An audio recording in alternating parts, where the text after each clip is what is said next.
Dieuze, charmante ville de 4000 habitants qui illumine de son renom la plaine du Saulnois en Moselle.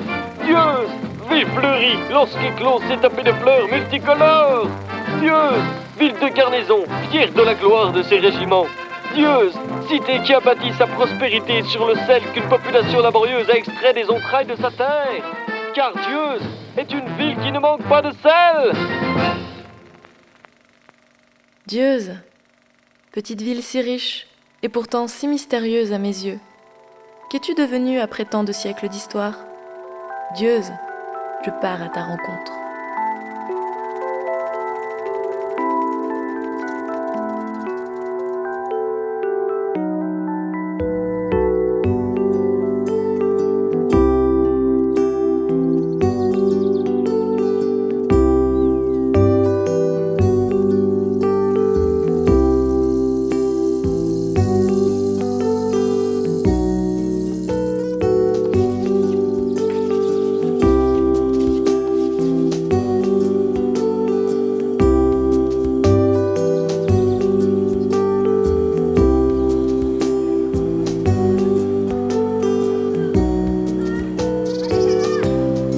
Un moyen de transport insolite pour découvrir une ville prometteuse, n'est-ce pas ? Ici, l'eau affleure partout et coule en abondance.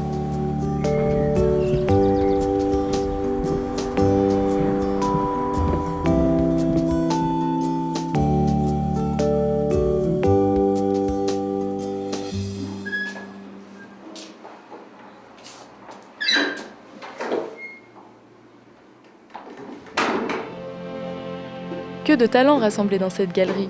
Gustave Charpentier, compositeur, Émile Friand, peintre, Edmond About, écrivain, Charles Hermite, mathématicien, Dieuze, pépinière prestigieuse.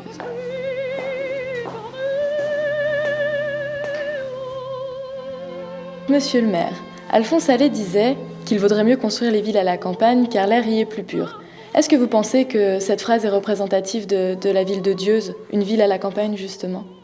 Je partage tout à fait donc les propos d'Alphonse Allais et effectivement, à la campagne, on y trouve beaucoup d'avantages et les citadins ont tendance aujourd'hui à retrouver le calme donc de la campagne où nous avons bien sûr des forêts, nous avons les bois de Bride à proximité de Dieuze, nous avons bien sûr l'étang de Lindre qui est un des plus grands sites ornithologiques d'Europe, nous avons des cours d'eau qui traversent la commune et nous avons bien sûr le site des Salines royales qui nous rappelle notre passé historique, où le sel a été l'or blanc de tout un secteur et qui a fait une richesse du secteur. D'ailleurs, nous avons des vestiges que nous, aujourd'hui, nous réhabilitons et nous offrons un grand centre culturel. Et d'ailleurs, pour visiter tous les sites que nous avons, je vous invite à aller donc à l'office de tourisme qui ne manquera pas de vous donner tous les renseignements utiles et nécessaires pour que vous puissiez passer un bon séjour et bien sûr y rester pour longtemps.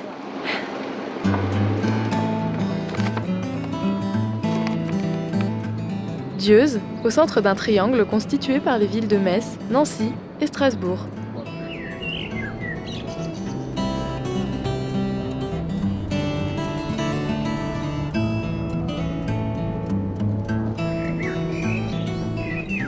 Une fresque gigantesque. Les ouvriers du sel y sont immortalisés. À mon tour de franchir l'enceinte des Salines royales.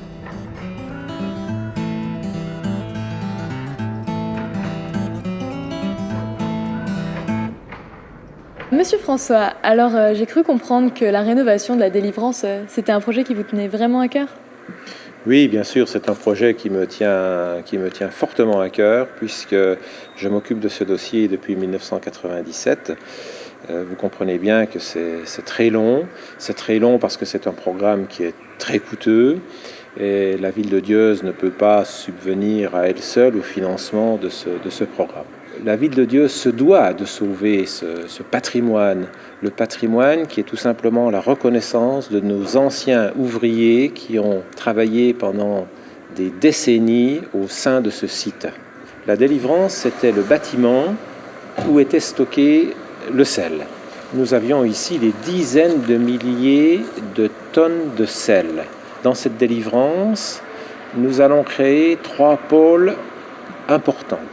Le premier pôle, une salle des fêtes, L'espace voisin sera consacré à une salle de spectacle, salle de théâtre, conférences, vidéoconférences mises à disposition, pourquoi pas, des entreprises. Et le troisième volume sera consacré à une salle d'exposition sur le patrimoine salin. Nous sommes ici donc dans le Puy Salé, c'est bien ça ? C'est bien ça, nous sommes dans le Puy Salé. Le Puy Salé, bâtiment emblématique des Salines royales de Dieuze.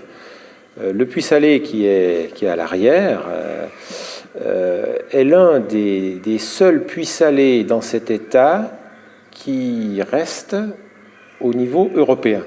C'est donc pour nous une chance que d'avoir encore ce patrimoine que nous tenons absolument à préserver et à restaurer comme il était au XVIIIe. 3 ans, je crois, pas maintenant, quand même. Alors l'eau salée était à 12 mètres de profondeur, et avec un système mécanique qui était fixé ici sur la charpente, avec une chaîne. Après l'eau salée, très salée de la Dieuze travailleuse, retour à l'eau douce qui me fait l'effet d'une berceuse.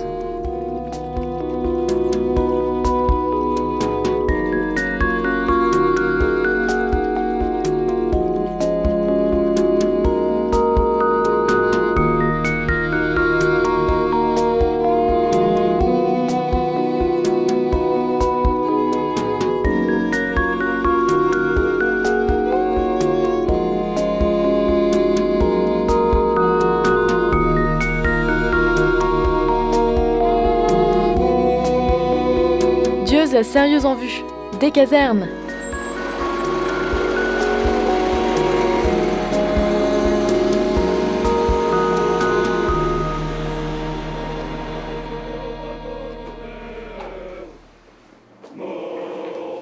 Chic, j'adore les beaux uniformes.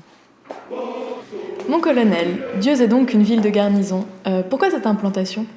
Cette implantation remonte en fait à la situation de l'époque, en 1880, où le tracé des frontières passait à proximité de Dieuze. Il était donc important pour l'Allemagne d'avoir une présence militaire au plus proche de cette frontière, et c'est ainsi que Dieuze est devenue une ville de garnison. Cette ville de garnison a évolué en fonction de l'histoire militaire de la région, et donc se sont succédés les troupes françaises et allemandes jusqu'à la fin de la Seconde Guerre mondiale, où s'est implanté alors le 13e régiment de dragons parachutistes qui est resté ici à Dieuze pendant 48 ans. Récemment, il a quitté cette garnison en 2011 et afin de garder une présence militaire sur Dieuze, il a été décidé d'y implanter le centre de formation initiale des militaires dont je suis le chef de corps.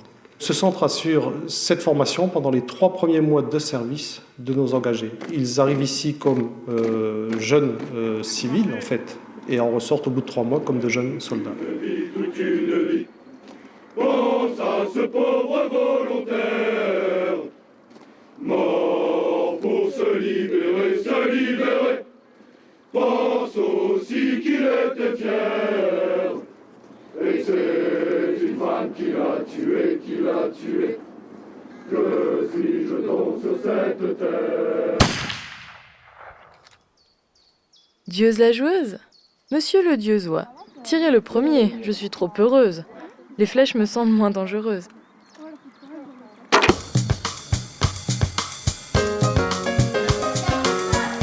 Continuons dans le loisir insolite. Moi jongleuse, vous n'y pensez pas. Laissons s'amuser cette jeunesse heureuse et facétieuse.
La tête de veau, emblème culinaire qui honore chaque année la foire de printemps, lieu de rencontres et de spécialités en tout genre.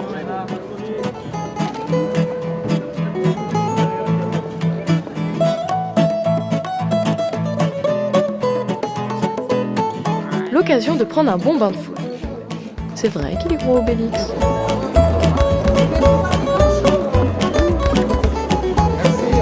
Mes narines hument toutes sortes d'odeurs.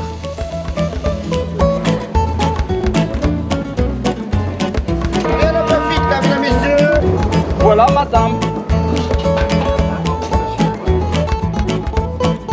Le petit marché du vendredi est tout aussi sympathique. Et des fleurs, encore des fleurs, qui font de Dieuze une ville rieuse, que l'on s'attache à rendre chaque année plus précieuse.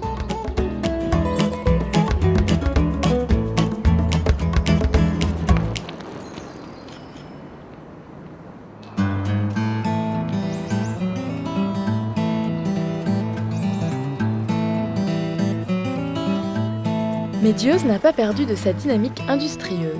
L'exploitation de l'or blanc a cédé la place à de multiples activités.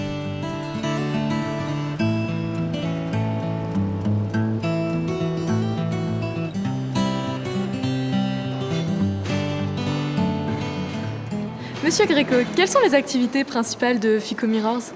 Alors, Fico Mirrors est une entreprise équipementière automobile à vocation internationale qui est spécialisée dans la conception et la fabrication des rétroviseurs extérieurs et qui a diversifié ses activités depuis une dizaine d'années sur le réservoir de la glace et l'antenne fractale. Et vous faites que la production ici ? Alors ici, on a aussi un laboratoire et un centre de développement qui est implanté à Dieuze pour la France et où on conçoit et on teste au cahier des charges des clients les caractéristiques des rétroviseurs.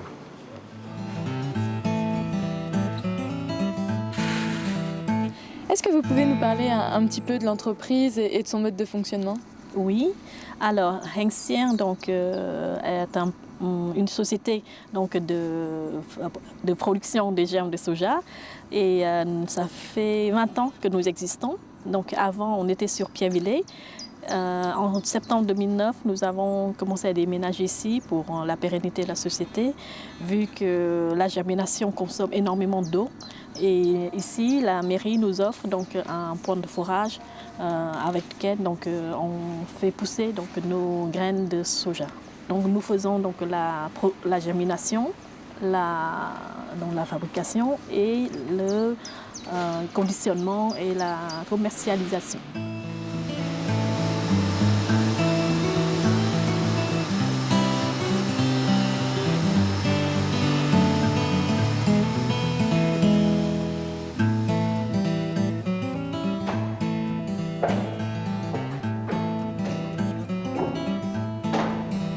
Donc aujourd'hui, l'entreprise, c'est 26 salariés, 3 commerciaux, qui sont ici localement et en fait qui font en sorte d'accueillir les clients, comme vous le voyez ici dans la salle d'exposition, et qui, là, ici, ils invitent les clients à composer leur escalier. Alors on est inscrit dans une logique qui est pas particulière, mais qui est peut-être atypique aujourd'hui, ou qui le sera certainement moins dans les années à venir, c'est qu'en fait, on est sensible au développement durable.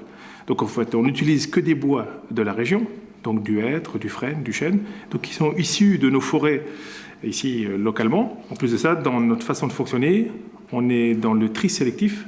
Donc en fait, tous nos déchets, tous nos papiers, nos cartons, nos chutes de bois, nos copeaux, ils sont recyclés, ils sont retraités. Et derrière vous, en fait, on en fait des petites briquettes.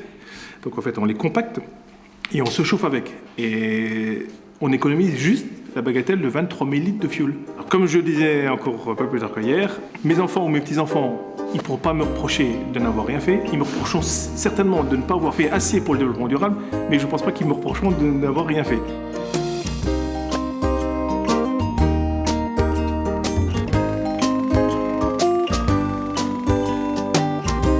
Une jeunesse généreuse et prometteuse compte sur ses aînés pour demeurer radieuse et poursuivre des tâches ambitieuses.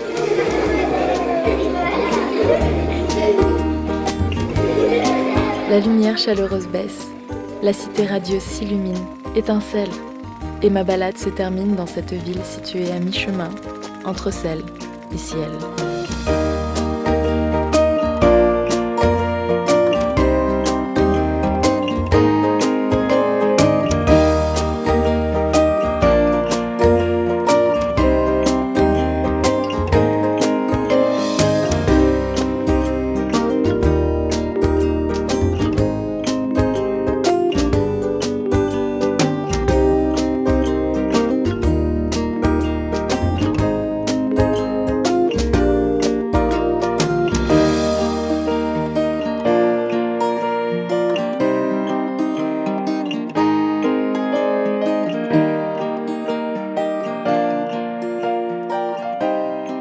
C'est déjà fini? Nom de Dieuze.